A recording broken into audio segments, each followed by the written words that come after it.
么这就是我的这个次线的水星的运行一生中运行的这个路线图，就好像说它刚开始在天蝎座，然后呢顺行到了这个天底，到了金星，然后又逆行，然后又顺行到了天底水星，然后又顺行到了这个射手座，然后又逆行，然后呢再开始顺行到射手座、摩羯座。So if you just saw a chart and you see this in it, you go, okay, well I spent a big part of my life in the Mercury thinking about what's true, what's real, doing research. Just was normal. I do it. But you look at it, it's easy to say, well, went retrograde, went forward, and not think it through. 那么大家如果把这个图画出来呢，就很清楚的去看到说，我的出生星图中水星它的这个路线，然后呢，我会花很多的能量在哪个领域，比如说我会花很多的能量去研究、去学习。然后呢，如果你只是光看如果你没有画出来的话，可能你不能这么清晰的看到它整个路线和趋势。Okay, so when you put the dates on these things, when it went retrograde, when it conjuncted the IC, there's going to be 3 dates, 58, 82, and 02 when it conjuncted the IC, 60, 81, and 03 when it conjuncted Venus. So there's 3 things related to each other across a lifetime. 那么就是说，我们把那个那么水星逆行，它合向天底的时候的时间写下来，比如说58年、82年和02年，还有就是60年、81年和03年。那么这几个年份它发生的事情呢，都是有相关的联系的。So when you look at it closer,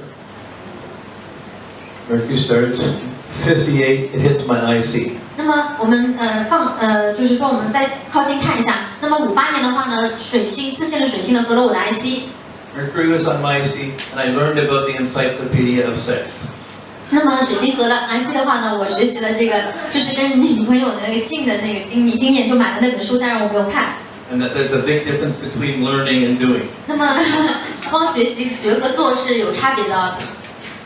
And the results of rejection or negative thinking. 那么这个结果就是那个好像被拒绝了一样，或者是一些负面的这个想法。And we moved just far enough away into the city that it was too awkward to go back and see her. 那么就是那个时候，我就离开了那个这个小镇，就来到了城市。那个距离使得我就是说，如果再回去找她的话，就太尴尬了。Okay, so that was 58. Went forward, come back at 82. 那么82年， I married the Scorpio. 那我跟那个天蝎座的女人结婚了。I married the Sex Encyclopedia. 我就跟那个性能量的人结婚了。Okay, that was fun for a while. 那么那个也是在一阵子，它还蛮有趣的，看上去。Okay, so now it's experience, it's not thinking. 那么那个是一个经历，而不是我思维的东西。Then 91 went direct, ended the 3rd divorce. Then it comes back at 2002. It's back. Venus is on, Mercury is on my IC.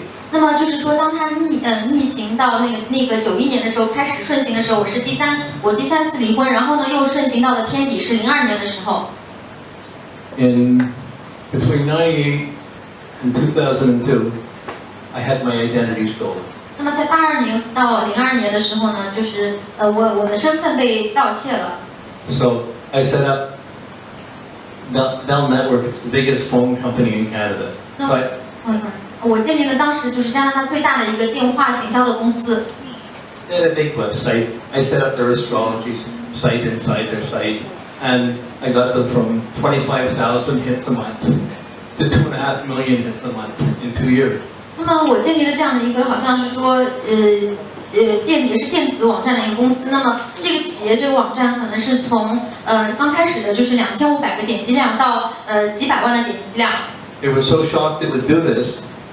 They put the astrology inside the news.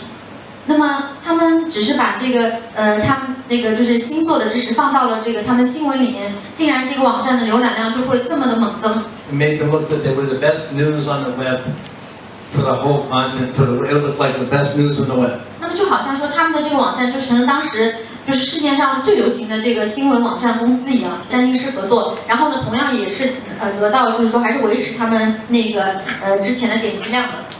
In those 2 years, they put my name, Robert Armstrong's medical astrologer, on every search engine for astrology, for mystical things, for yoga.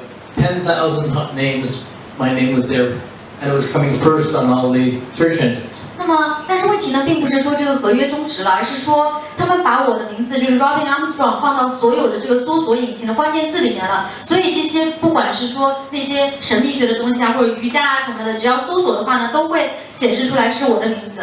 So then they set up another company in the States, another country, to take that business. 那么，但是呢，他们后来又在美国的另外一个城市呢，就建立了同样的公司，去做这个同样的事情。To do sell astrology reports, sell things like that. 然后就去卖那些关于这个占星星座的一些东西。My salary went from $100,000 a year down to $6,000 a year overnight without me knowing it. 那么我的工资和我赚的钱从这个one year overnight it went from $100,000 a year, which was what I was making, down to $6,000 a year overnight. 我就从10万美金一年，一下子一夜之间就变成了6000美金一年了，我的收入。So I was paying my rent by Visa. 那么我只能用靠这个信用卡套现或者信用卡去支付我的这个租金。For about a year. 然后就是大概花一年的时间，我只能通过信用卡来支付我的租金了。My rent is about $4,000 a month. 我的租金是4000美金一个月。I had a big library, 75,000 astrology and mystical books. 因为我有一个非常大的图书馆，我的这个藏书呢有75000本这个关于所有神秘学、占星学的藏书。About okay, so yeah, so just I had to move. I had to let go of my big place. I had to I put the library in a trailer. 那么这个情况呢，逼迫我不得不搬家，我必须要去换一个地方住，然后我不得不把我的所有图书馆的藏书呢放到一些这个拖车里面。The story, all these books again, encyclopedias of astrology this time. 那么这一次呢，就不再是那些关于性的那些书了，而是所有的都是专心的神秘学的书籍。Some of them about sex. 有一些可能跟性有关。But at 2002, I managed, I couldn't carry the library. It was too much. I was trying to protect the library, My expenses were way too high, and I was in debt. I had maybe $80,000 on Visa. 那么就是说，我2002年的时候呢，就是说因为图书馆的因为我一直想要保护我的那些藏书啊，保护我的图书馆，但是那个藏书呢，对我来说造成了太多的就是负担，因为我的很多债务，因为我要付很多的钱嘛，所以那个时候我信用卡中可能有8万美金的债务吧。I didn't make a payment for a year. 我1年都没有办法来就是付款。They were looking for me. 我1年都没有办法付就是说我的信用卡的账单，所以他们信用卡这些公司都追着我。The only difference was the credit card was in my name, the business was a corporation, so it was just not connected. 那么这个问题呢，是因为就是说他们那个公司呢用的是我的名字去打广告，但是那个信用卡也是我自己的名字，但是那两个名字是不一样的人。It was just about to close everything down, and I met someone. I managed to find investors to buy the library from me. 那么就在我打算要放弃那个图书馆的时候呢，我找到了一个人投资方，他们把我的图书馆要买下来。Not for what it's worth, just for enough to cover all my debts. 那么并不是说我想要把它卖钱，而只是说正好呢是能够负担我的债务的，付清我的债务。They gave me the $200,000 to pay my debts. 他们给了我大概20万美金来就是说偿还我的债务。They got a $2 million tax receipt for what it was worth. Sorry. They have a $2 million tax receipt for the worth of the library. 那么他们因为图书馆的价值呢，他们好像收到了2万美金的税吧。So this Mercury on my IC, the third hit. First I lost the girlfriend, the sex encyclopedia. Then I married the sex encyclopedia. Then I lost the business, and I had to let go of the library. But it was my best deal. I managed to sell it. I managed to pay all the debts, get everything clear. So my best deal in my life, Saturn was on my midheaven. Best deal in my life was my saddest deal. 那么就是说这3次水星的这个次性水晶袭击啊，就是第一次是58年，那么我那一次失去了我的那个性感的女朋友；第二次是82年，我就是说跟那个性感的那个老婆在一起。那么第3次呢是我放手失去了我的这个图书馆，但那个图书馆呢是我一生中可能做的最好的一笔买卖了。那么我这个图书馆卖掉以后呢，我把我所有的这个债务付清了。那个时候呢是土星行运的土星在我的天顶，这就是我获得土星的这个最好的买卖，最好的生意。1 year later, 2 years later, libraries on the internet, my library would never have sold for even 50,000.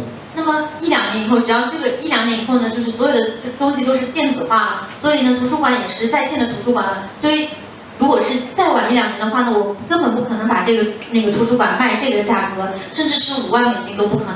Still, I managed to pass it on. I sold it. The person that took it wasn't into astrology. Well, first I sold it to a man who had another library. He did, but then he bought a place. 6 months later, he used it for collateral. He didn't make the payments, and the library got scooped up. 那么，我把这个图书馆卖给了一个人，但是呢，就是说，1-2年以后吧，可能他自己也是就是运作的不好，或者是说出了一些问题，所以呢，这个图书馆非常就是好像就转手了以后，还是运营的非常糟糕。It had almost every astrology book that had been print for a few hundred years. 那么，我这个图书馆呢，它包含了这个所有的这个几百年来，你可以找到的所有的占星书籍。Gone. 好，一下子就没有了。So it was fun. I lived in it for 30 years. I had the library, the information at my disposal for 30 years. I learned tremendous. It was a great environment to be in, being an astrologer.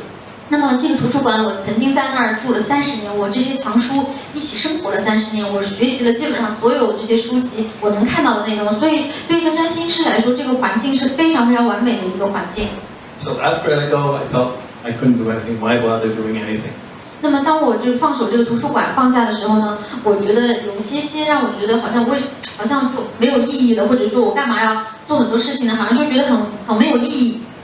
So those were the 3 hits there. By the time Mercury hit my Venus, my mom was dying, and I had a year to help her. 那么，当那个次线的水星就是合向了我本命年金星的时候呢，我母亲就是快要过世了，那么我就搬进来，我就是帮助我的母亲，或者是说照顾我的母亲。If I hadn't lost the library, I would never have the time to help her. 那么如果我没有失去那个图书馆的话呢，我永远没有时间去帮助或者照料我母亲。And then shortly thereafter, after she died, I realized I lost the books. I didn't lose the knowledge. 那么在我母亲过世后不久呢，我意识到说我失去了那个图书馆，但是我并没有失去我的知识。So then I started writing. I put my asset classes all together. I wrote the I Ching books, and I got the library out of me. 那么所以呢，我就开始写作了，然后我也开始写易经的那本书了，我也开始写那个讲学经的所有的这些教材、教义，或者是说上课的那些内容了。所以呢，我把我内在的这些图书馆都就是说就是表达出来了。Most people today in the States, well, you're the one that had the library and lost it, eh? 那么大多数在美国的那些认识我的人可能会说，哎呀，你就是那个或者赔掉图书馆或者失去图书馆的那个人吧。Most astrology groups, they don't pay rent. They meet once a month. They have things.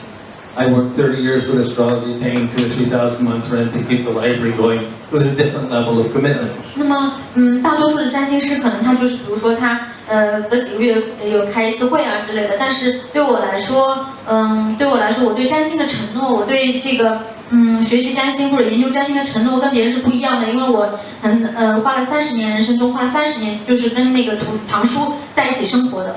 So I was freed from something I would never have let go of. 那么那个时候就好像说，我是从那一些我自己不可能去放手的那个东西中解脱出来了。One person running a library with a few volunteers doing all the filing, all the labeling, scanning, they make it digital. It was a huge work. It was stupid to have taken. I took it on, my Mercury and Scorpio stubbornness, my determination to know the encyclopedia of everything, and not have it taken away from me. Eventually I had to let it go. 那么，大家想象一下，那些藏书，那个图书馆有75000本藏书，那么它的工作量是非常巨大的。即使我有一些就是说志愿者可以每天帮我，然后归档，然后再怎么样，然后如果将来需要这个数字化的话，那么这也是非常海量的工作。那么我的天蝎座的能量，我的固执，我的那些钻研的精神，都会让我死死抓住这些藏书不肯放手。后来让我醒悟到的就是说，那些事件让我就是它好像是让我失去了图书馆，但是它也让我从某一部分也让我获得了自由。It's a long story. I don't need to tell the story, but it explains. You can see the 3 hits. 那么这是一个很长的故事，我也不想跟大家再就是说去啰嗦那些故事的细节了。但是大家可以看到这3个就是受到袭击和影响的点啊，就是水星的这个次线水星的这个行运。And room for the in-depth contemplation or meditating around this, what's this, why, how come, how to go on with it. 那么发生这些呢，可能会让我去思考，说我为什么会发生这些，人生发生这些有什么意义？那么这3次的事件，它们有什么联系？我从中学到了什么 So Mercury went from being in the rising half of my chart to the setting half of my chart. 那么水星呢，从这个升起的那一半球呢，就是又运行到了下降的那一半球，就是跨越了 IC 以后，就进入了不同的这个能量的半球。So where I was pushing to find information, I had made in the 70s, I had made individual cards for every star, what degree they would be in the zodiac, in the ecliptic, in the right ascension. I had thousands of cards, think research like that. Now, Mercury's going forward, the library's gone, but there's Wikipedia. They're now the last century. 那么，所以我就是对我来说，我自己就是一个就是过去时代的一个结束，就是上一个世纪的结束的标志。I'm a ghost of the last century, the end of books. 我是那个过去的时代的那个鬼魂啊，我是一个这个章节的结束。But now I would rather have a digital book that I can clip something out of and paste it here, clip it here, and collect the pieces I want to put the information I want. It's a different literacy. 那么现在呢，对我来说，我更就是说，喜欢用一些电子档的东西，然后我可以拷贝，然后再去剪辑、编辑我想要的信息。 3 big changes in the world of literacy. Used to be you have an old scroll. You read the scroll, you have to turn the scroll to get to where the information will be, and it's a lot of work to go through it all. You can't just go to the middle. You have to scroll through the whole document to find information. 那么就是文学有3个非常巨大的发展的变化，一个就是说你要通过这个书卷去翻阅这个书卷整个卷轴去获得信息去阅读。 It was that way for thousands of years. 那么那个方式呢，就是盛行了几千年。 Until books came. 那么直到这个书籍诞生，书本诞生了。 Books came, you don't have to scroll. Flip right to the page you want. 那么书本诞生以后呢，你只需要翻到你想要看的内容就可以了，你不需要就是去卷轴，一定要就也按照一个顺序去转轴这样的阅读。 You can open a book, read anywhere. Like you open a Bible, read it anywhere. Open a towel, read it anywhere. Everybody got new information faster. 那么书本发明以后呢，你可以就是随意翻到你想要翻到的那一页去看这些你需要的信息。那么每一个人对这个信息的抓取和信息的这个阅读又是不一样的。 The literacy of the last 2,000 years grew because of that, in distance from the scrolls. 那么过去2000年的这个文学或者说知识的发展呢，就也是因为这些进步，从校园又从这个就是那些传统的这个教学又跨进了一步。 Now we search, scan, clip, and paste. 那么现在我们所做的事情只是搜索，然后呢查找，然后就是拷贝，然后粘贴。 We've gone from the age of the written word to the age of the bitten word. 那么我们已经从这个书写的那个时代到了那个就是电脑的这种It's not going back. 那么到电脑字节的时代，那么这个时代呢并不会再往回走了。 So okay, Mercury diversion, but just going over this deep stuff on Mercury, it brings up the story. 那么水星呢，就是水星的这个多样化的这个发展，或者是它的一些面向啊。那么在那个次线水星的时代，也是这个文学时代的一个大时代、大环境的变化。 That is just the standard. This is how it worked for me. 那么这就是如何这个次线的水星如何影响我生命的。 How is it working for you? 那么它如何影响在座的各位的生命呢？ When it crosses the angle, it crosses. 那么当它就是说，当次线的水星就是说运行过4轴的时候， it might go back and forth over your sun or over your moon. 那么它可能会来来回回的顺行逆行，经过你的太阳或者是月亮， or over Mars or Saturn. You'll notice it. 或者是经过就是隔向你的火星或者是土星，那么这些时刻你一定会去注意到的。What time is it? 15 to Pardon? Yeah, okay. So when you go to Venus, same thing. 那么当我们看到金星这颗行星的时候，也是一样的。 It can go straight forward through your life. 那么金星呢，也可以在你的一生中它是顺行的。 It might go forward, might go then retrograde, then go forward again. 那么它也可能是先逆行，然后再顺行，然后再逆行。 It might start retrograde, and your emotions are going back. 那么它可能就是在你出生的时候，你本命星图中的金星都是逆行的，所以你的情绪可能还是会回到过去。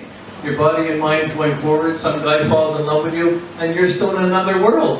那么你的身体，你的这个就是你身体你是在往前走的，但是可能你的情感还是留在过去的。那么你跟一个人陷入爱河了，他可能爱上的并不是你当下的那个状态。 So sometimes a planet will go forward a little bit, then it'll back up, and sometimes along the way, like you're going forward, you're in this life, and maybe at 15 or 20, it backs up and goes into another lifetime.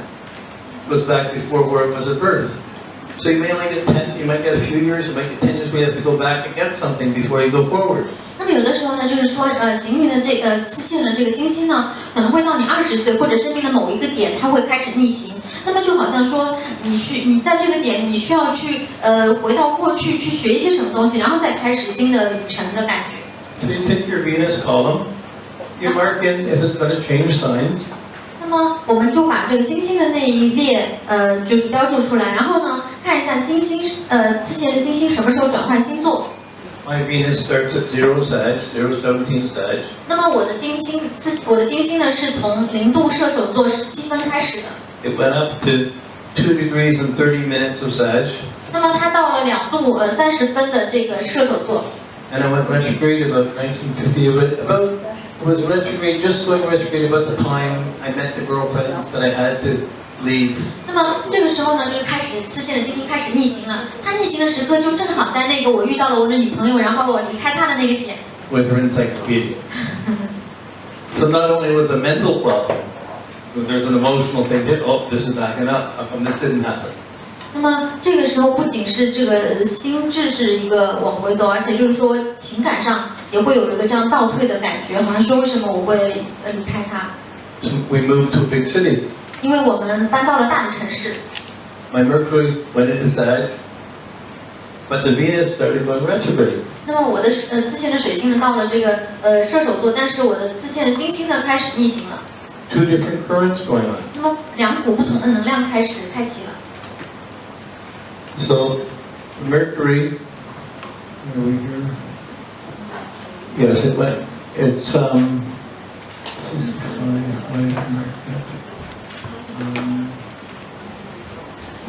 Oh yeah. So it moved back in 1967. It went back to where it started to where my Venus was at birth. 那么1967年呢，我的这个次线的金星来到了它是出生星图中原来的起始的地方。 So it's back to the starting part and moving back before this lifetime. 那么，他回到了原来的地方，然后又要往回走了，走到就是说你这一辈子开始之前的那些旅程了。 And then during that next year, moved into Scorpio as well. 那么 ，sorry， which one？ During that year, it went back to the place at birth, 也 went before it, and it went moved into Scorpio at the same time. OK， 那个时候呢，就是他回到了这个出生星图中起始的地方，然后呢，他又往回走，走到了天蝎座。 And coming close to my IC. 然后呢，就是也接近了我的 IC。 These were the 2 years I spent alone in the meditation room in India. 那么这是我在这2年，我就在那个印度，就是独自在那个就是冥想的地方待着。 Nothing's going to work the way I want. Why would I can be out in the world? I may as well just go sit in a room. 那么如果没有什么发生的话，我为什么还要到这个世界上去探险呢？我还不如就在这个房间坐着。 I a young man. I'm 21. 我是一个非常年轻人啊，那时候我才21岁。And I was going back emotionally for something in another lifetime. 但是我这样做，我去冥想的话，是我内在情绪需要我去走回内在，去跟过去的情感去做一个连接，或者是做一些工作。When I was in India, everybody said, "Oh, you must have been born in India before." 那么我在印度的时候，每个人都跟我说，你大概上一辈子是生在印度的吧？你有一个前世应该是在印度的。Now everybody says, "Oh, you must have been born in China before." 那么我来到中国，很多人都跟我说，你大概过去世是中国人吧？ Maybe. 也许吧。So Venus continued to went back into Scorpio, back into Scorpio, back into Scorpio during all my marriages. 那么接下来呢，就是说次线的金星不停的在逆行，在我所有的这个婚姻期啊，婚姻的、结婚的、离婚的那段时间呢，这个都是次线的金星都是在逆行的。Venus doesn't rule Scorpio. It's too passionate. It's too aggressive. It's too lustful in Scorpio. 那么金星呢，在这个天蝎座呢，就是它太有激情了，太激烈了，它的情感太激烈，太那个欲望太强烈了。Oh, 3 marriages. 哦天哪，3次情感，3次婚姻。But I kept wondering, how far back is it going to go? How far back is it going to go? 那么，但是我也会思考啊，那次线的金星到底还要逆行多久？还要逆行多久啊？ It went direct in 1997. 在1997年开始顺行了。I went back into the room again. 那么我那个时候又回到了那个冥想的地方，印度的那个冥想的地方。It was the end of my last divorce. 那么这是我最后一次这个离婚结束了。I had to go back and touch it one more time. 我必须要再回去跟那个情感去接近那个情感。So both my Mercury and my Venus were going back through Scorpio in my 3rd house most of my life. 那么所以在我生命中的大多数时间呢，次线的金星和水星呢，都是在这个3宫，在这个天蝎座逆行。After this, the Venus started going direct. It's going to go back. It's got to go back all its way. And if it gets back, I have it marked how old I would have to be for it to get back to the starting point. 那么，我需要去记录的就是说，它逆行以后，它再顺行的时候，什么时候再会走到原点？ So these simple little phases, just a couple of little things. 那么这些简单的，这些就是看上去很简单的，这个周期，或者是说他们这个次线行星的带来的周期，其实是很重要的。It's incredible insights into a lifetime. 那么这是对你人生中的这个非常深刻的洞悉。Don't accept less than that from your own progressions. 你从你自己的这个次线中，从自己的这个人生周期中，会学到更多的东西。Your story is just as meaningful as mine.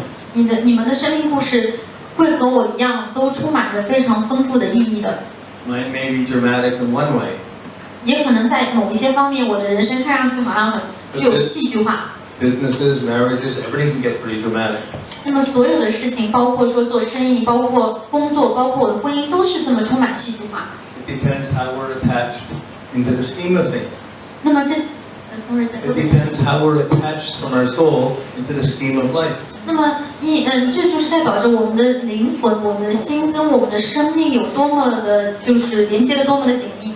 I met 6 people born the same day, same year as me. 那么我一生中遇到过6个跟我出生在同一年、同月、同日的人。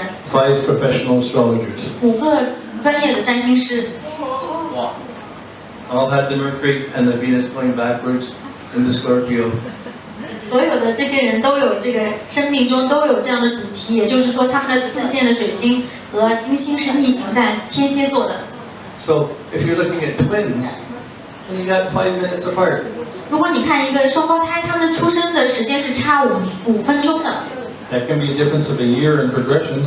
那么在这个推运中呢，可能就是会差别1年了。 A very big difference between if one has sex, one has sex at one time, the other one's a year later, or one gets married, one doesn't. It's a big difference. 那么如果说这个人他生命中的这个事件发生都是差别1年的，也就是说这个人在这一年有性生活，那个人是在第2年有性生活，这个人是这年结婚的，那个人是第2年结婚的，那么他们的生命会差别很大。 There's a special thing about twins.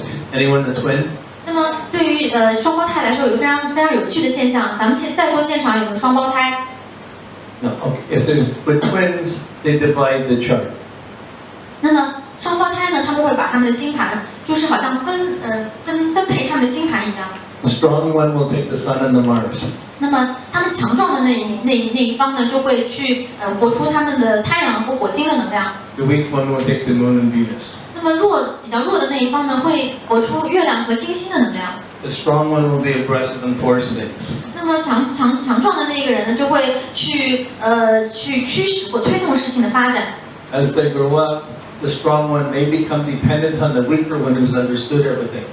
那么当他们长大的时候呢，那个强大的人可能会依赖那个看上去软弱的那个人去获得很多洞见。And the weak understanding one may end up being the dominant one as they're adults. 那么那个看上去软弱的人，可能在这个过程中，他会成为那个隐性的控制这两个人关系的那一方。Questions? That 4 minutes of time makes a difference with the degree of the ascendant or midheaven. That changes a year in a person's life. 那么，如果是4分钟的区别，那么也代表说，在这个次线中呢，你的这个生命可能会有这个节拍会有1年的差距。This is the final test of rectification. 那么正是这个星盘我们去做生时校正最后的一个需要做的一个工作。First, right now a lot of you rectify your chart, say, well, it can't be in this house, it must be this. You move it a couple of degrees this way or that way. But then to prove it, you have to take every transit, Pluto, Uranus, Neptune, Saturn, Jupiter, Mars, watch it the whole life, watch it touch the ascendant and the IC and the descendant. Watch it touch the 4 angles and see that it's active.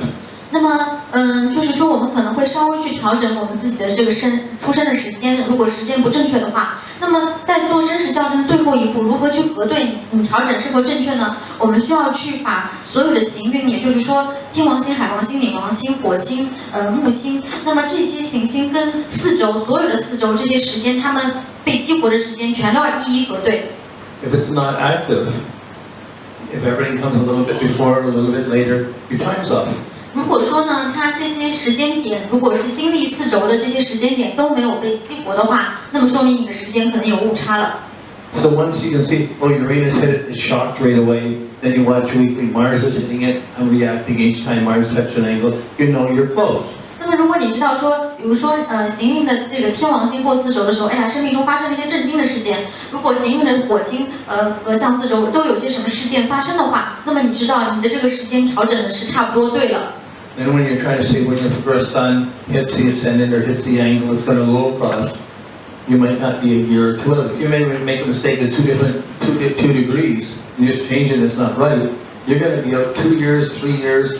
But when your progressed sun hits your IC or your ascendant, it's a huge difference.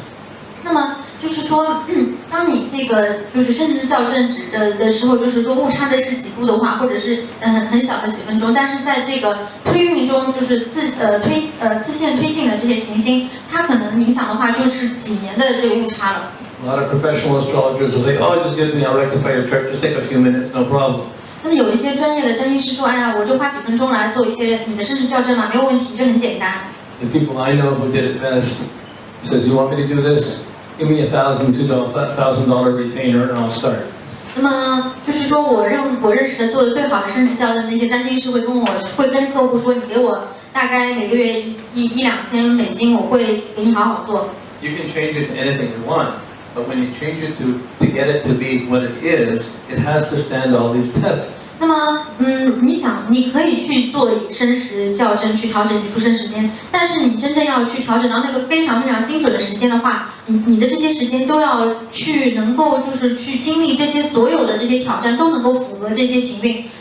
I'd rather work if someone says within an hour, I'd rather work half an hour right in the middle and allow for a bit of fuzz than change it, so it's got to be this. 那么，如果有人跟我说是他的出生时间是误差是1小时之内的话，我宁愿会取一个中间的时间，然后呢，然后去开始我的工作。You can look at someone might be a murderer's chart. You don't know their time, but you get the birth date. You see that you don't know the time. You try and imagine the time. Then you think, oh, it must be this because this aspect of Mars or this aspect must be this. And then years later you find out it may not have been that. It may have been close to that, but it may not have been the exact aspect. Your time could still be off by hours, and you wouldn't see the real psychology of it. 那么有一些就是说，比如对犯的星盘，你可以看到他说，没有他主的出生时间，然后呢，你可能就因为他的一个事件说，哎呀，可能是这是因为火星的行运，所以是他的出生时间应该是这个时间。但是呢，可能过一阵以后呢，你会发现说，哎，那个事件并没有并没有因为这个事情发生。那么到底是因为什么事情呢？可能你的这个校正还是有几个小时的误差的。So don't be quick to change. 那么在这个生时校正的时候呢，就是建议大家不要过快的去调整时间。Give yourself time. Eventually, if you're doing all this work, you'll back into it. Oh, this is more connecting this. Oh, and it'll start to come together. 那么当我们把每一个这个行运的这个跟四轴的相位去一个一个去核对核正以后呢，我们才可以确认说这个是正确的时间，这个是很接近的时间。There was a professional astrologer. This is back in the 1920s. He was working as a chart. One day, his house burned down. 那么就有一个非常有名的这个专业的这个占星师，大概是1920年的时候非常有名的，他不停的在工作，在解读星盘。有一天他们家起火了。He was standing in front of his house saying, "I know my time. I know my time. I know my time." 然后他就站在他的这个门口，非常兴奋的大喊：“哎呀，我知道我时间了，我知道我出生时间了。”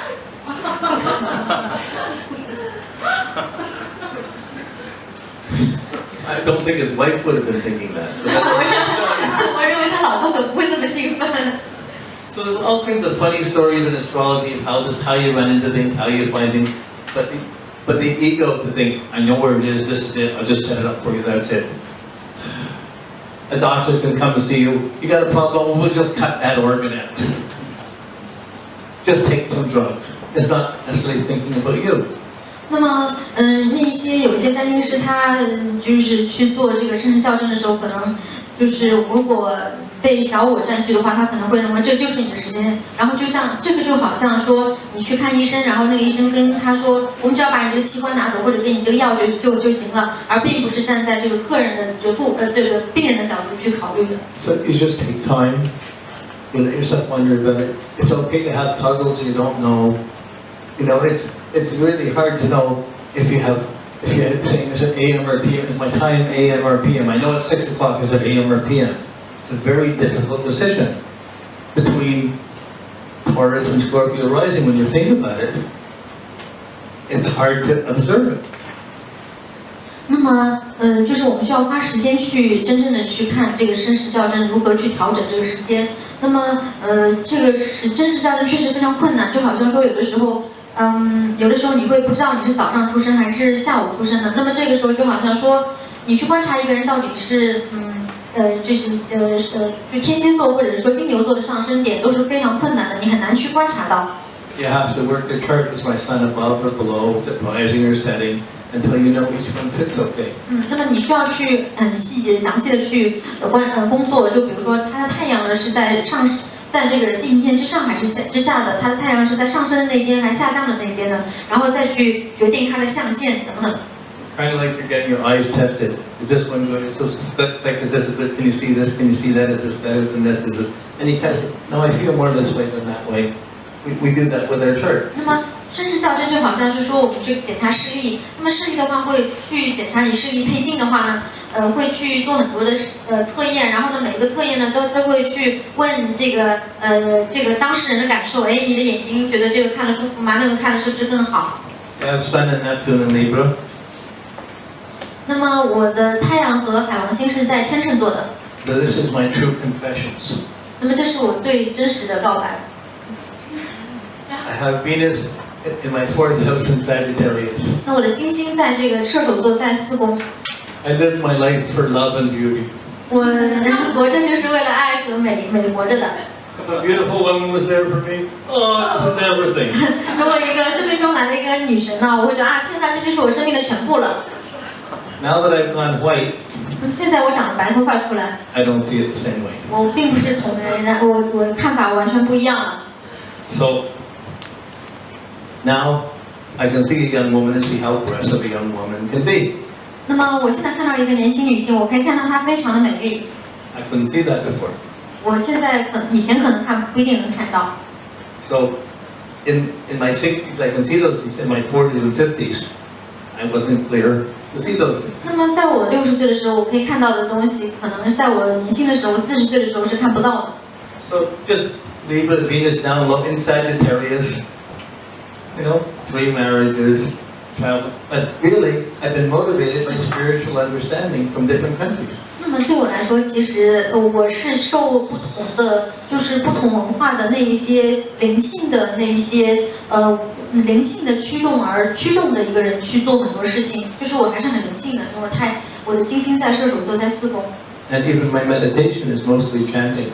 那么我的这个大多数的冥想都是唱诵的方式进行的。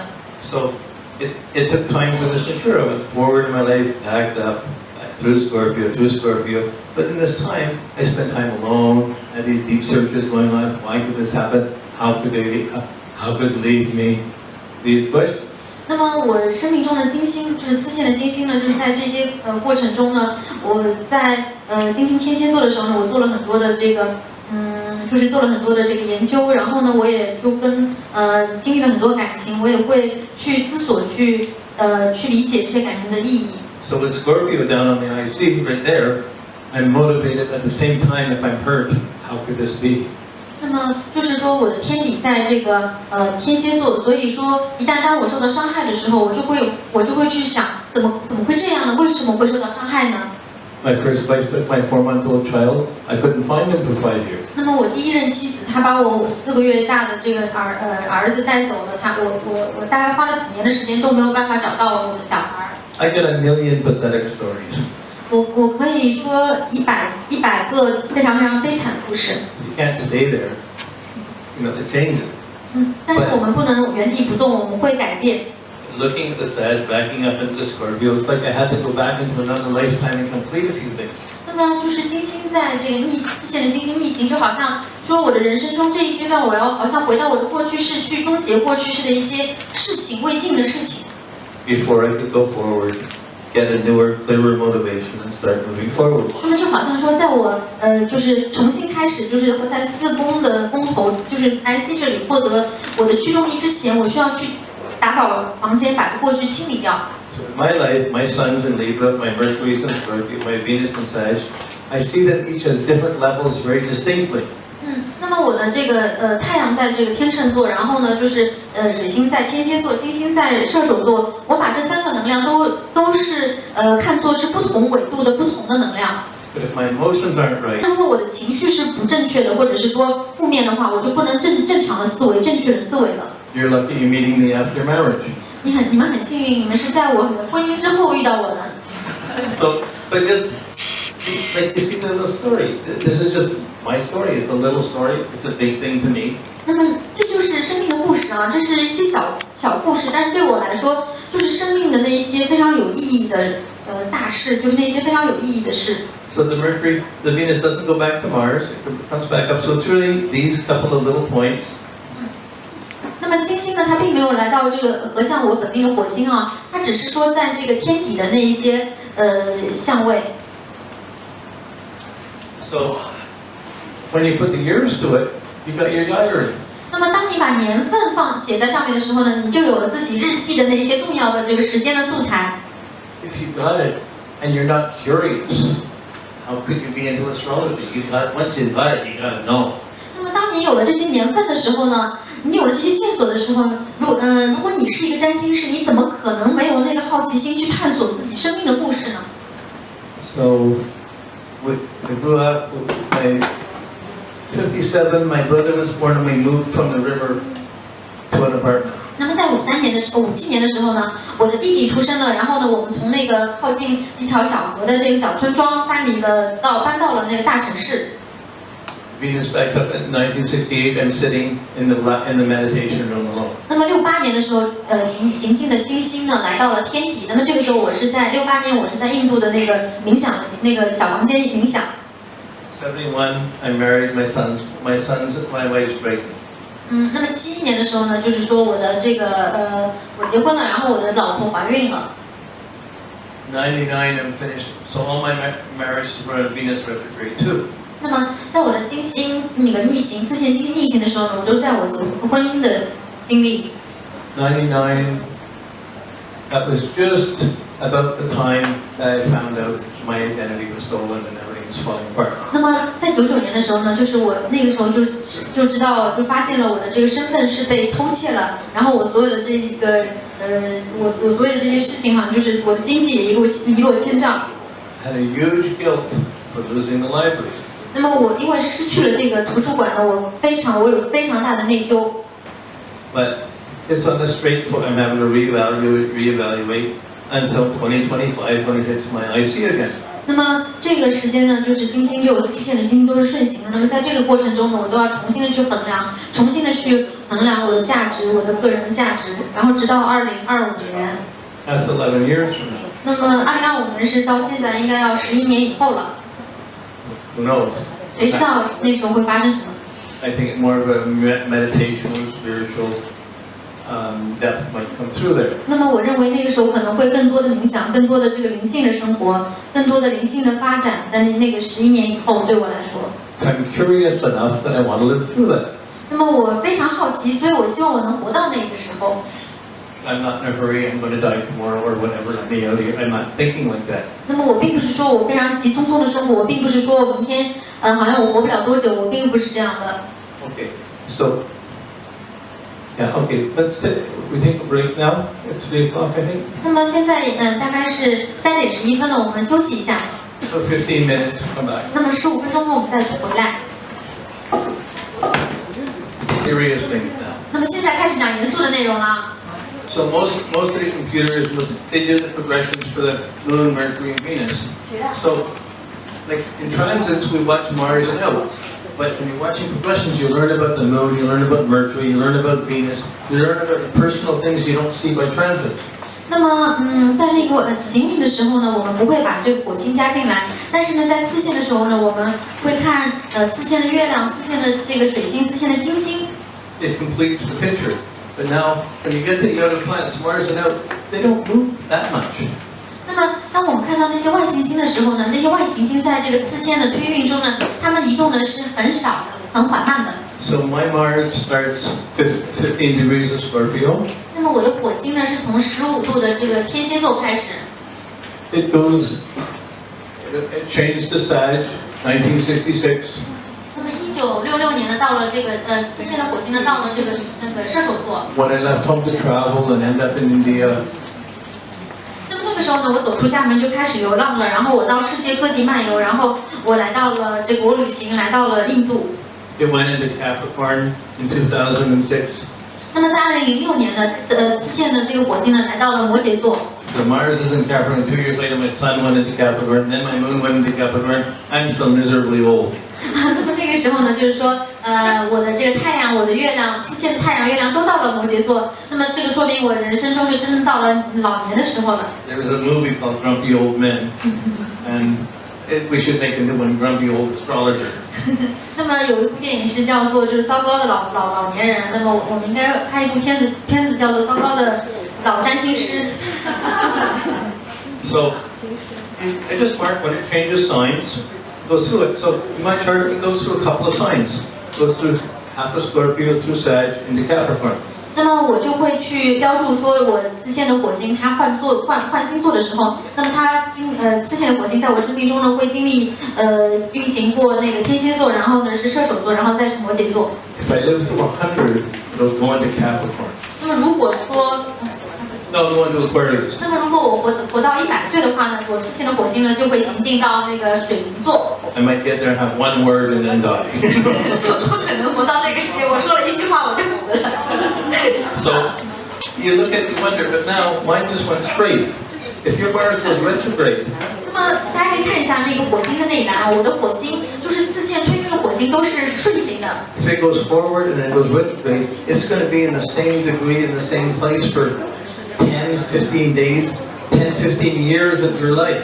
那么，如果说火星这个次线的火星是逆行的话，或者停在哪一点停滞的话，可能它在那一点可能会停滞10天到15天左右，也就是你一生中10到15年的时间，火星都会在那个地方。If that degree is in your 12th house. 如果那一度是在你12宫的话。Or if that degree opposes your moon or squares Pluto. 那么如果那一度就是说次线的火星是对冲你的本命的月亮，或者是刑克你的这个冥王星的话。You'll be working on that for 20 years. 那么你将会去20年的时间或者几十年的时间去处理那个能量。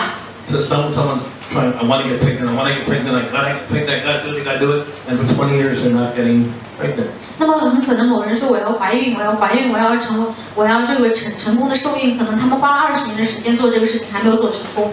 After 20 years, they okay, well let's adopt the kid. They adopt the kid, the Pluto changes, next year they get pregnant.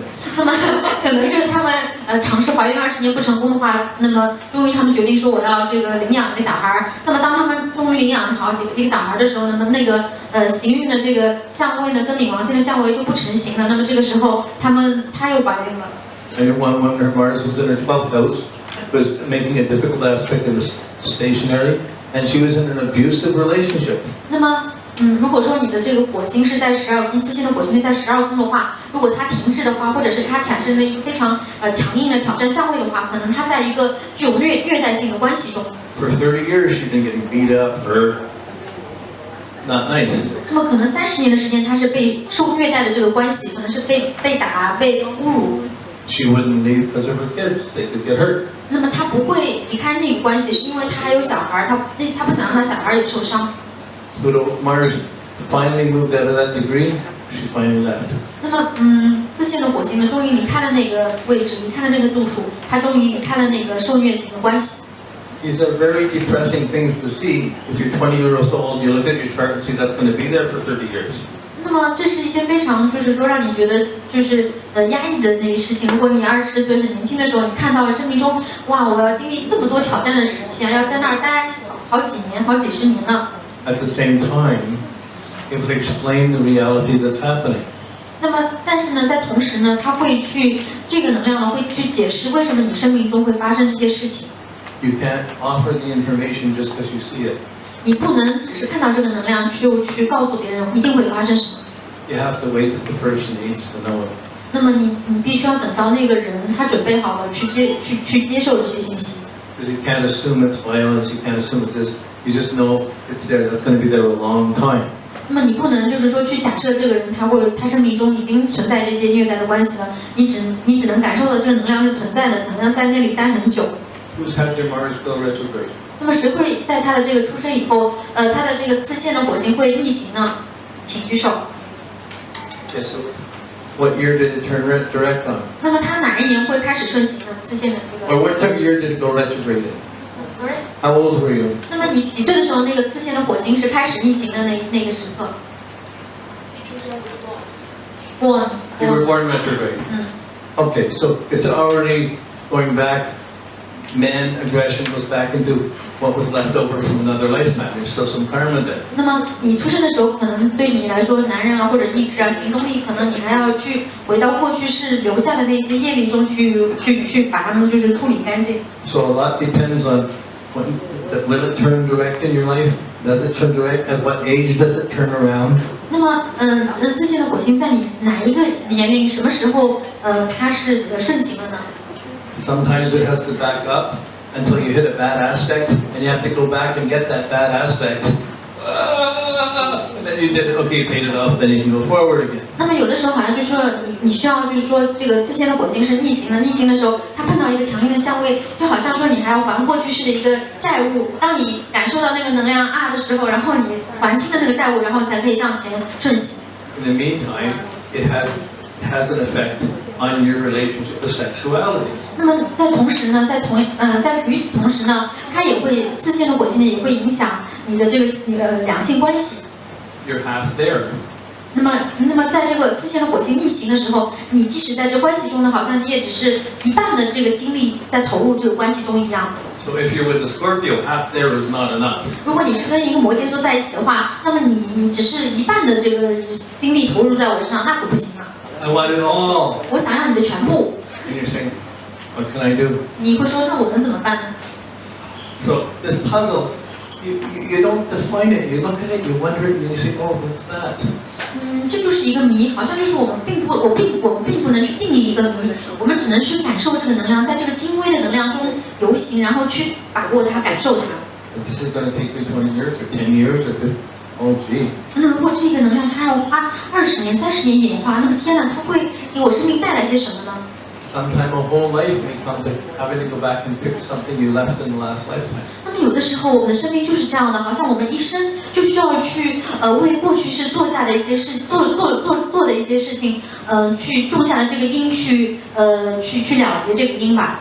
You could have been a man walked away from a family, or got killed in a battle, and then you're having to go back and you never took care of your family. So part of you is here, part of you has this. You got to take care of something. You got to take care of something. So that attitude will be there. So people often don't use Mars and out, but you have to look at it. People often use Mars out. They don't often. A lot of astrologers don't even use progressions.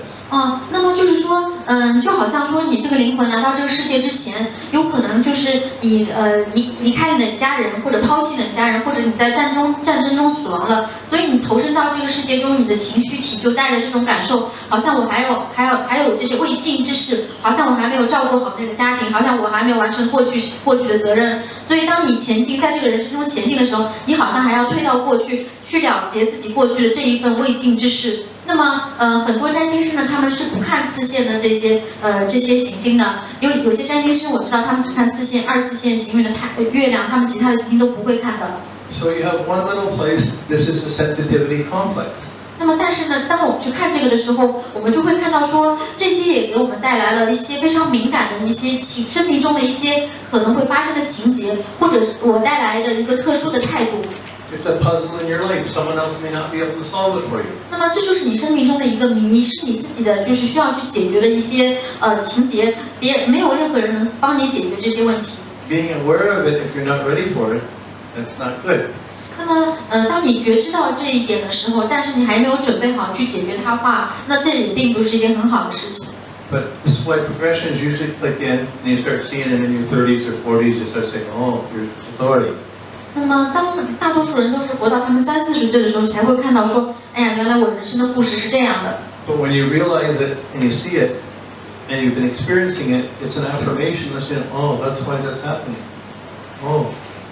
但是，当我们经历这个事情的时候，当我们真正的去在生命中会发生这些事情的时候，我们才会回过头来再会看一下，才会想啊，原来这个就是这个能量的演化。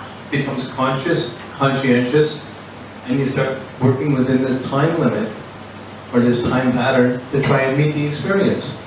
那么，如果我们能够带着觉知的话呢，能够在这个时间的周期跟着它，就是跟随着这些能量那个和谐的运作的话呢，也许会更好。So this is the same for all the other planets. They don't move much. Jupiter, in 3 months, it might move maximum half a sign. 那么，其他的外行星可能移动的位置是很小的。如果是木星的话呢，它在这个3个月中最多大概会移动半个星座。10, 20 degrees max in a lifetime. 那么在一生中最多会移动10到20度。But that 10, 20 degrees can move it out of the 12th house, can move it up to the midheaven, can move it just into an exact aspect, away from an exact aspect. If you're born with an exact aspect to Jupiter, Jupiter can progress and move away from it.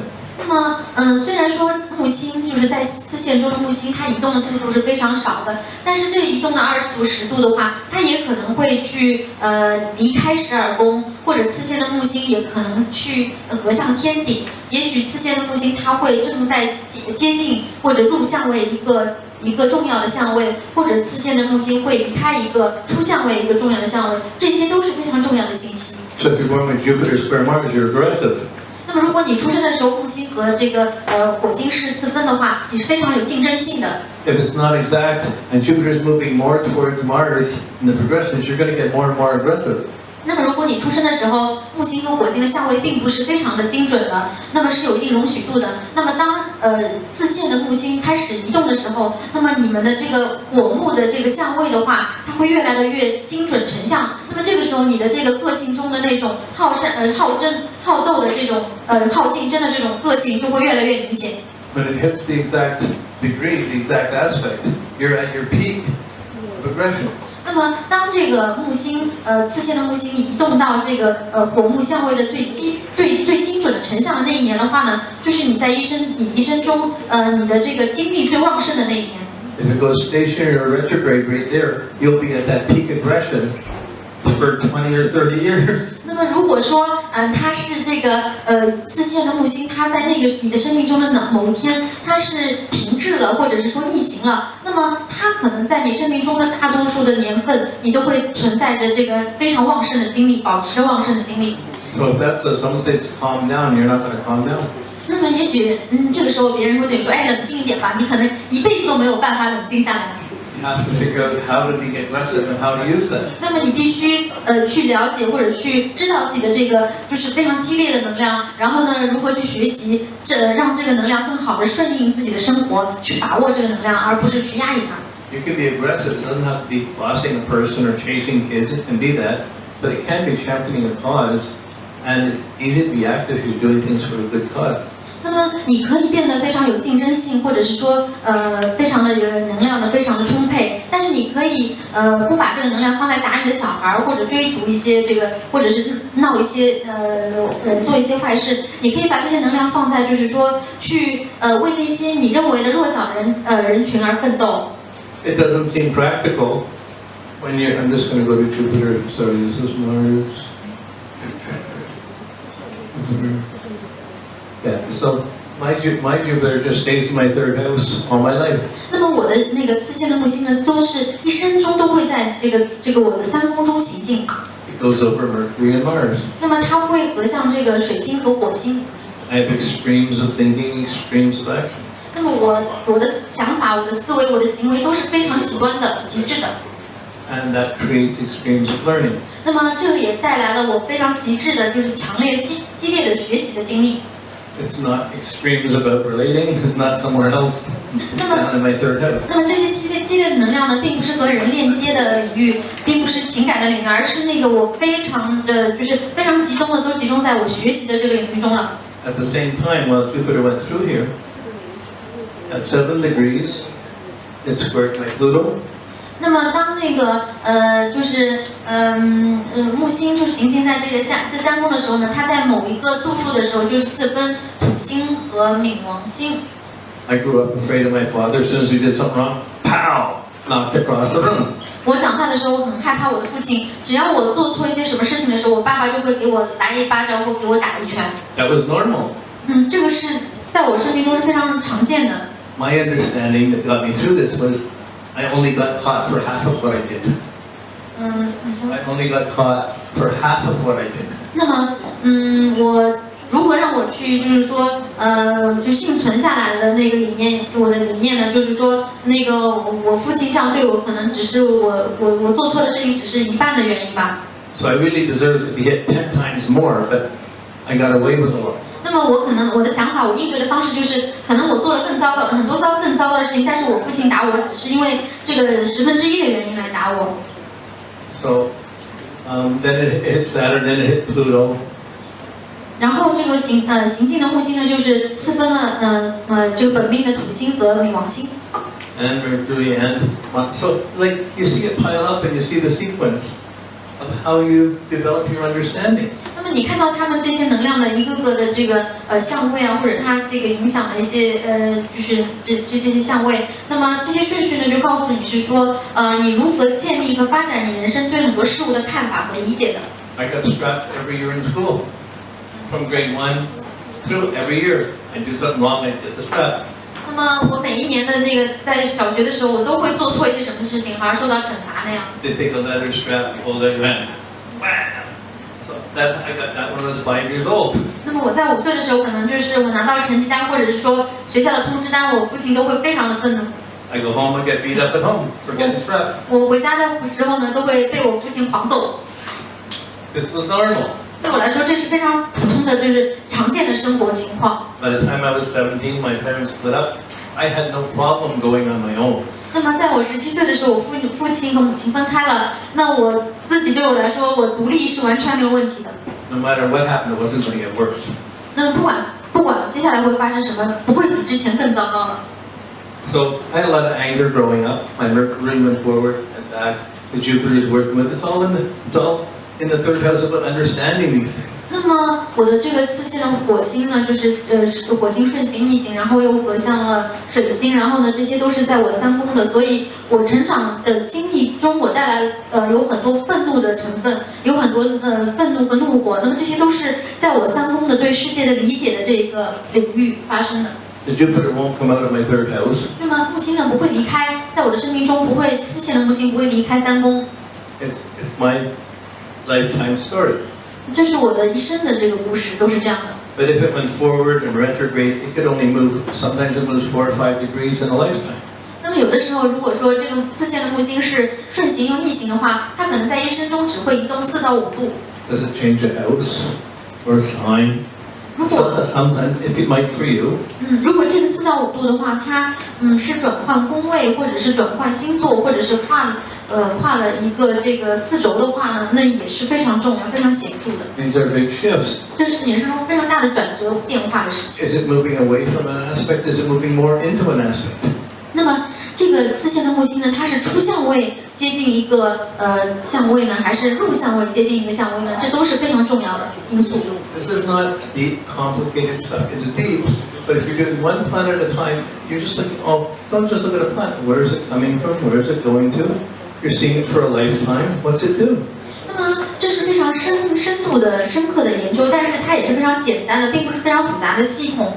那么我们只要把每个行星分别的一颗一颗的去看次线中的这个影响，他们经历的这一些主要的时刻，然后它带来的生命的这些主题，或者是一些旋律，或者是一些周期，都是非常重要的。A computer printout will give you all events. 那么所有的这个电脑的软件，或者说占星的软件呢，会把所有的这一些相位、次线的相位都打印出来。 One planet at a time, one aspect that you just see, and it just you watch them. Some you'll understand, some you won't. 那么每一个行星分别他们一生中的这些主要的相位，一个一个行星都列出来。那么有一些呢，有些事件呢，或者有一些相位呢，你是能够理解的，但有一些你不能理解，但是你就对你来说，你能够觉知到有什么有这样的能量，也是非常重要的。你不需要完全去理解它。 If you're in love and you're living in the moment, you're not attached to the past, you're not running into the future, you're living right here now. You don't need astrology. 如果你在你生活在爱之中，然后呢，你并没有被你的过去绑架，你也没有就是说过度的去追求未来，你只是活在当下的话，你很幸福的话，你也不需要占星学。 It's when you fall away from that.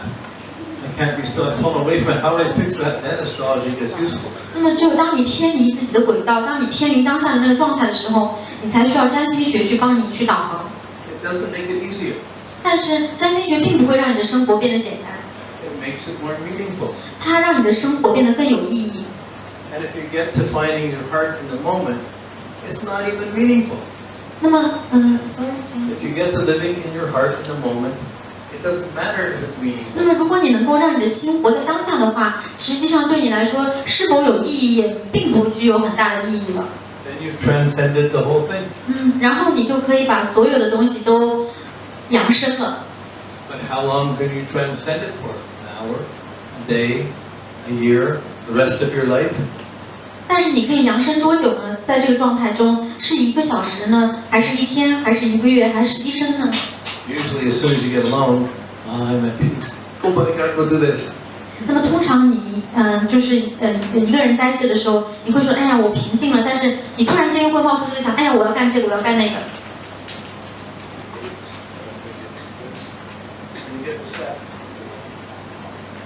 When you see Saturn, 那我们现在看土星。 I'm not going to get so much into the technicality, but I just want to show you my Saturn goes direct, goes back, very little non-movement. 那么我的那个次线的土星，它就是顺行逆行，在这个一生中次线只走了一点点的角度。 It doesn't make an exact aspect. At 7, it might move a little closer to Mercury, a little closer to Jupiter. It doesn't hit either one of them. 那么它并没有就是说和这个次线的土星并没有和水星或者其他的行星形成精准的相位啊，它只是动了一点点。 It stays in that natal square. 那么它一直是就是说次线的水星一直还是在那个本命盘的那个土星的这个形似分相的这个相位之内的。 It moves forward almost a degree, and then backs up almost a degree. That's my life. 那么它只是向前行进了1度，然后又向后退后了1度。那么在我的一生中，它就是走了这些范围。Here's where astrology could jump 10 degrees of the zodiac. You can get there's a meaning for degrees of the zodiac. There might be a star there. There might be a line of a hexagram for that degree, and you can access another database that you're working on. Here's a theme that you're working on for your whole life. 那么这里呢，就有一个非常非常重要的，就是帮大家打开一个新的视野的这一点非常重要的知识啊。那这个知识，所有的其他占星师和市面上都没有讲到过。那也就是说，在这个星盘中的度数是非常重要的。那么在星盘中有某些特殊的度数呢，它是和这个易经的卦象结合的，或者是跟星群中某一颗星星是相应的。所以虽然说你的这个行星在这一点，如果是正好是激发了这一个卦象，或者是说这一颗小星星的话，那么这些新的卦象和星星的这些知识呢，都会给你这个自线这个运行的这个度数带来非常多的信息。So you have the puzzle for a lifetime. But that degree, you can access the I Ching, you can access the philosophy, you can access other ways to approach it, and it can start guiding you in ways you wouldn't have imagined was just astrology. 那么，如果说大家有这样的知识的话，那么像举个例子来说，我自线的土星在这个位置，它虽然走了一点点，那么如果说不了解那些信息的话，你可能不会获得很有意义的这个视角。但是如果增加了卦象或增加了那个星星的含义的话，你就会知道说，哦，原来在这个位置还有那么多重要的信息在指引着我。Now astrology, now this starts to get even deeper. You can do this for every planet, for every degree. 那么现在呢，占星会更深入了，就是你对每一个度数、每个星盘的度数都有一些新的意思了。You can follow the path of your sun, and every year you're going to have a different symbol. 那么就好像说，如果你把你刺线的这个太阳每一年走1度，那么每一年都会有一些新的信息增加到你的生命中来。A different teaching. 就好像是说，生命在给你教授不同的功课。But this is in your own subjective exploration.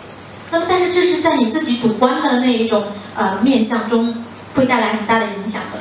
You've isolated certain complexes and certain things with astrology. You've learned to focus on it. Then you use that focus to understand other implications of it, and sometimes it just opens up. 那么，我们首先是需要去研究这个星盘的主要的能量的。当我们理解清楚星盘的主要的能量以后呢，我们把这一些其他的信息再加进来的时候，就好像它又给我们掀开了完全不同的新的篇章一样。Someone tells you got a client, someone comes to you, they just saw the doctor told them they have 6 weeks to live. 那么有的时候你见一个个案，那么这个个案过来跟你说，我刚看过一个医生，我医生告诉我大概只有6个月可以活了。They come to see you and it looks like it's getting worse, it's getting worse, it's getting worse. You're not going to make it. 那么他们来看你的时候，你看他们的星盘，好像觉得说他们可能会变得越来越糟糕，他们的情况会变得越来越糟糕，他们可能活不了那么久了。You can't tell the person kiss it goodbye. 这个人说再见吧。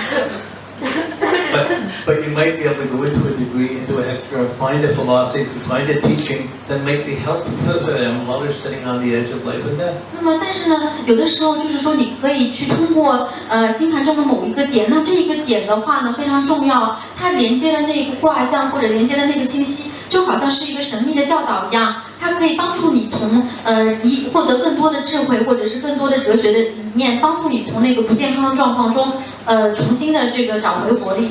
You can't plan to do this. You have to have these levels of literacy developed so that you're comfortable with it or you're working with it. And then even though you can learn the I Ching and how it's connected, you may not use it in 100 charts. There may be one time when all this might be really useful. 那么这些就是说，解读的时候都不是你有计划的去做解读的，而是有的时候可能你会学占星和易经的连接，或者是这些很多的信息加到这个占星中来。但是呢，可能你解读了100个星盘，你都用不到那个信息。但是恰恰就是当你有一个个案，就是那一个人那一个点，那一个信息对他来说就特别特别的重要。Progressions are an incredible thing. You have this inner dwell, you see these inner cycles, but you also see these really fated statements. 那么四线的话呢，对应的是非常非常重要的，你就看到它内在的那一些波浪起伏，内在的那一些灵魂进化的一些主题。These fated statements are your reality. 那那么这些就是好像看不清楚的，就是在你内在的这个海洋中，在你这个冰山底下的这一些主题，其实就是你的现实，其实就是你真实的东西。When you see them, if you're not ready, they can terrify you. 那么当你看到这些东西的话，如果你还没有准备好的话，你会受到惊吓的。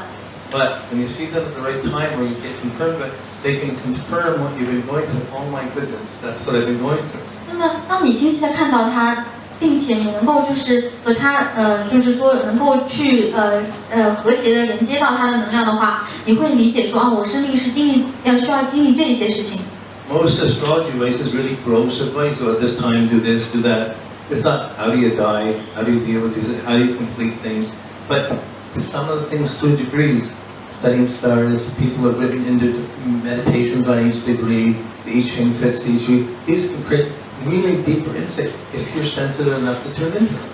那么，有一些占星师给出的只是粗暴的这些建议，但是呢，就是如果说我们能够去学习这些，把这些更多的这些信息，如果占星跟易经，或者占星跟冥想，占星跟所有的这些星群中的一颗颗小星星，这些信息能够结合起来的话，如果我们有足够的敏感度的话，它都会给我们带来非常大的帮助。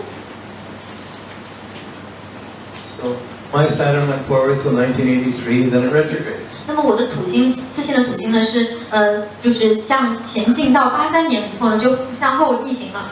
I hurt my back then. 那么在那个83年的时候呢，我的背受伤了。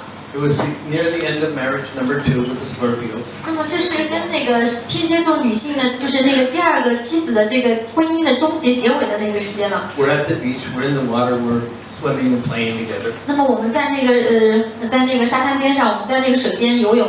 I'm holding her in my arms underwater. 我在那个水面上抱着她。I lifted her up, and we got out of the water, and suddenly it was too heavy and it hurt my back. 我把她抱出来那个水边，突然感觉她太重了，所以我把我的腰给弄伤了。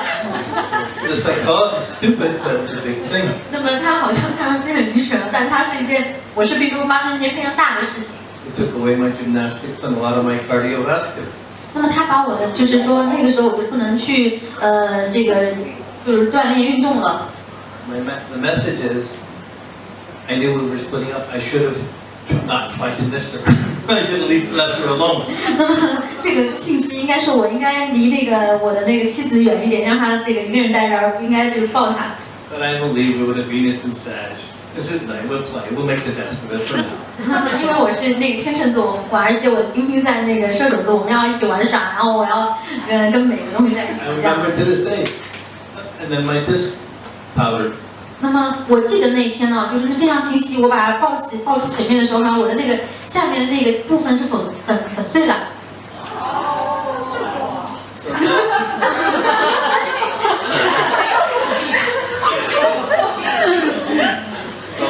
Now, there's not a day go by I don't feel it. 那么现在就是那天之后，没有一天我不会感到那个疼痛。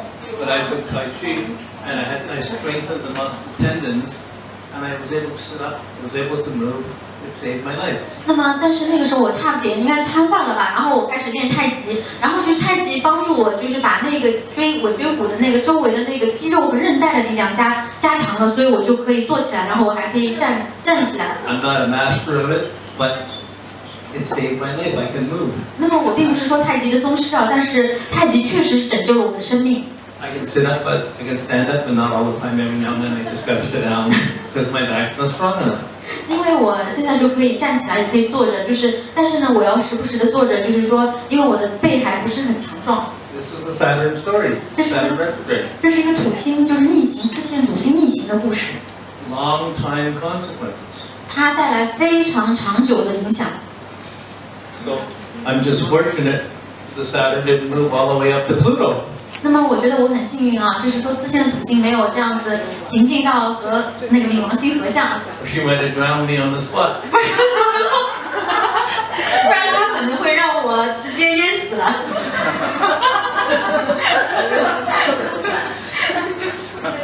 So a little thing, one movement, a little degree. 那么小小的一度啊，就是小小的一度就发生这么多的事情啊， It's still meaningful. 但是它还是有很深远的影响和意义的。You know what you mean something that was just a touch. can be meaningful. 你可能就是遇见一个人，然后就跟他有这样的接触，那也是非常大的意义。But we bump into people, we do things, doesn't mean anything.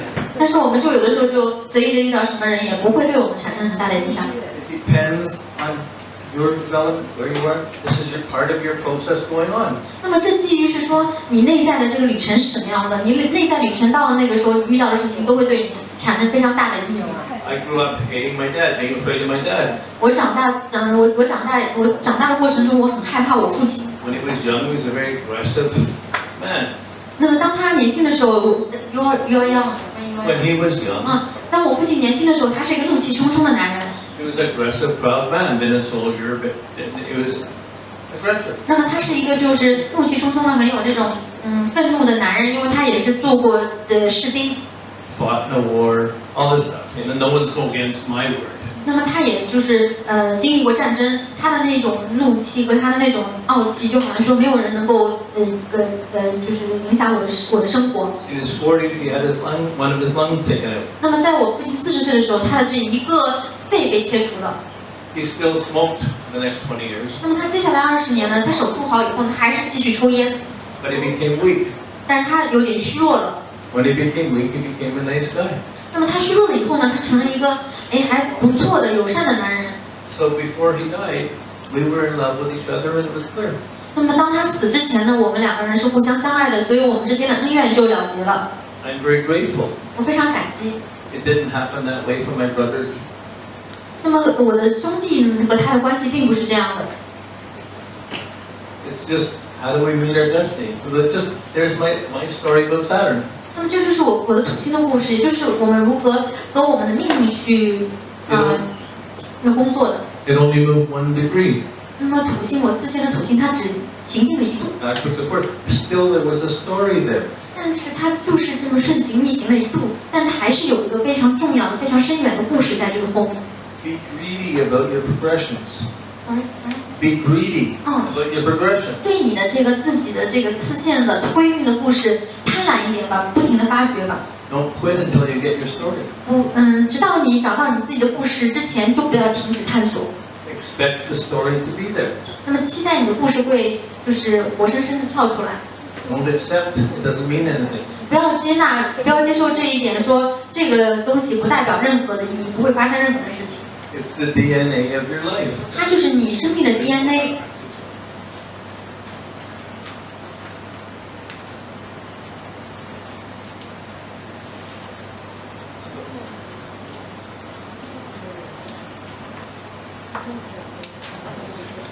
The other planets move even less. You know, they all less than a degree, maybe a degree. And it can shift from one symbol, one line of a hexagram to another line of a hexagram. Very incredible. 那么这些外行星，它可能一生中在你的次线推运的星盘中，只可能会移动1度或者2度。那么但是这1度呢，也可能会影响到你的这个易经卦象的不同的线所以它也会带来一些意义。 This is the moon across a lifetime. 那么这是你一生中次线的月亮它行进的路径。 It's going to hit everything 3 times. 那么它会在你的一生中呢，去和所有的这些星盘中所有的东西都触发3次。 14 years it'll be below the horizon. 那么14年呢，它会在这个星盘，在这个次线的月亮呢，在14年的生命中都会在这个地平线之下。 14 years above the horizon. 那么14年呢，都会在地平线之上。 14 years it'll be trying to be more independent. Daylight's increasing. 那么14年呢，你就会日常增多，你就会希望去变得更独立。 14 years you'll be trying to belong more. 那么14年呢，你会希望就是说更归属，有更多的归属感。 So you can use a computer program for moon because it happens a lot of things. 那么你可以用电脑的计算的方法来计算月亮，因为月亮会发生很多事情。 It's in each house for a couple of years. 那么次线的月亮在每一个这个宫位呢会待一段时间。 Personally, I don't watch it all the time. I'm watching the new moon, the full moon, and I notice it every now and then. Okay, I'm working through this. 那么我就是不会过于多的去看次线的月亮，但是我会非常关注次线的月亮，它是新月还是满月这个状态，还有就是说月食的状态是非常重要的。 But once you have the new moons and the full moons, you could mark the half moon, so you could mark the 8 phases of the moon. 那么，但是呢，当我们有了自限月亮的这个新月和满月的状态呢，我们还可以去把这个8个月相的这个状态给就是说给找到。So just as you studied the phase of the moon, you did pattern type the phase of the moon to understand your natal chart. 就好像我们用这个星盘的形制加上星盘的这个月相去理解星盘一样。You get kind of the spiritual guidance of the phase of the moon you're in for that 3 years. 那么我们在这个自限的月亮的那个2、3年中呢，我们好像就获得了一个非常特殊的灵性的一个指引一样。From your progressed phases. 那么也是从你的自限的这个月亮的月相中也会有一些特别的信息。So progressions are a reservoir of information. A reservoir of information. It's like an ocean of information. 那么就是说，自限的信息呢，就好像一个海洋，用海洋的信息那样。So if you have a dam, the water behind it is the reservoir. 那么就好像有个大坝一样，就是一个水坝。So it has all this reservoir of information. 就好像有一个大水坝的那么多信息一样。You're not going to tap it all the time. 你不可能就是所有的信息都去理解。But when you need something, you're puzzled and you haven't figured out, when you can't see it in the transits or your chart, you look in, it'll be there. 那么但是呢，它是很好的帮我们去解决这个我们作为人类生活的迷思啊。当你在就是行进的时候、transit 的时候看不到的一些事情的话，你可以通过就 progression 去通过自限去看，一定会在哪儿的。它就是我们内在的一些世界、内在的一些事件的激发。And in your heart, you'll know. 在你的心中你会知道的，你的心会告诉你的，你心会了解的。So these are puzzles. I'm not going to stay on this. So then you have your angles. 那么我们还在那个次线中呢，我们还要关注4轴。Your ascendant midheaven will look like you move 90 degrees. 那么你4轴也会在次线中会移动。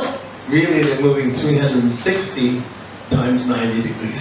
那么实际上4轴是移动360度，然后再是加上90度这样子移动的。But it's still valid to look at 90 degrees like this. It's just spending a year in each degree. 那么就好像次线的4轴呢，也是1年1度，然后我们一生中去看90度的这个次线的4轴的移动。